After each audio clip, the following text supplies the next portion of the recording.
पूरा भारतवर्ष अंग्रेजों के अत्याचारों और जुल्म सितम से त्रस्त हो चला था। तब इस भरत भूमि पर 3 ऐसे क्रांतिकारियों ने जन्म लिया जिन्हें अंग्रेजों की गुलामी कबूल न थी। इन आजादी के दीवानों ने भारतवर्ष को अंग्रेजों की दास्तां से आजादी दिलाने के लिए हंसते हंसते 23 मार्च 1931 को अपने प्राण न्यौछावर कर दिए। इन आजादी के दीवानों के नाम थे शहीद आजम भगत सिंह, सुखदेव थापर और शिवराम राजगुरु। भगत सिंह का जन्म 27 सितंबर 1907 को पंजाब के बंगा गांव में हुआ था, जो अब पाकिस्तान में है। राजगुरु का जन्म 1908 में पुणे जिले के खेड़ा गांव में हुआ था और सुखदेव थापर का जन्म 15 मई 1907 को पंजाब के शहर लुधियाना में हुआ। ये तीनों युवावस्था में ही अपनी जन्मभूमि भारतवर्ष को अंग्रेजों की गुलामी से आजाद कराने का सपना पाले हुए थे। क्रांतिकारी चंद्रशेखर आजाद के दल में ये शामिल हो गए। आजादी के इन दीवानों ने ब्रिटिश सरकार को उखाड़ फेंकने की ठान ली थी। ब्रिटिश सरकार इनके नाम से अब डरने लगी थी। इसी बीच साइमन कमीशन का विरोध करते हुए लाला लाजपत राय ने अंग्रेजों वापस जाओ का नारा दिया।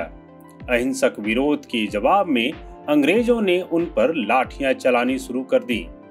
चोट की वजह से 17 नवंबर 1928 को लाला लाजपत राय की मृत्यु हो गई।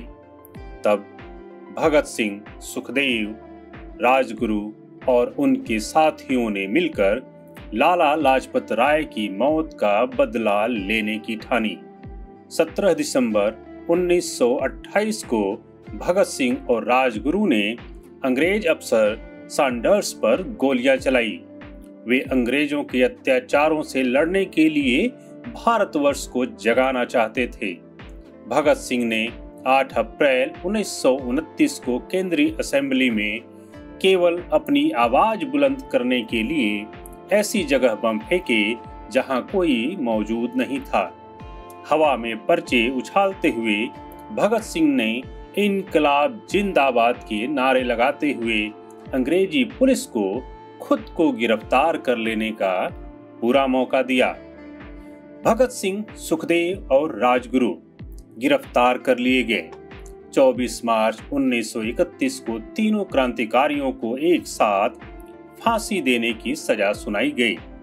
इनकी फांसी की बात सुनकर बड़ी संख्या में भारतीयों ने जेल को घेर लिया था। इस गिरफ्तारी के बाद अंग्रेज बहुत भयभीत हो गए।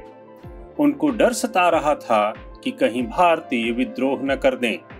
अपनी सुरक्षा को मद्देनजर रखते हुए अंग्रेजी हुकूमत ने एक दिन पहले ही 23 मार्च 1931 की रात को भगत सिंह, सुखदेव और राजगुरु को चुपके से लाहौर सेंट्रल जेल में फांसी दे दी और चोरी छिपे उनके शवों को जंगल में ले जाकर जलाने की कोशिश की। लेकिन इसकी खबर जब लोगों को हुई तब जनता गुस्से में उस ओर दौड़ पड़ी। भारतीयों का रौद्र रूप देख अंग्रेज अपनी जान बचाने और सबूत मिटाने के लिए तीनों वीर क्रांतिकारियों के अधजले मृत शरीर को नदी में फेंक भाग खड़े हुए।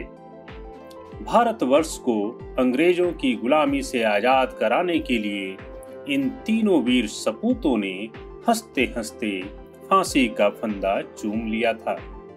भगत सिंह, सुखदेव और राजगुरु आज भी भारतवर्ष के युवा पीढ़ी के आदर्श हैं। आज 23 मार्च है। आज शहीदी दिवस है।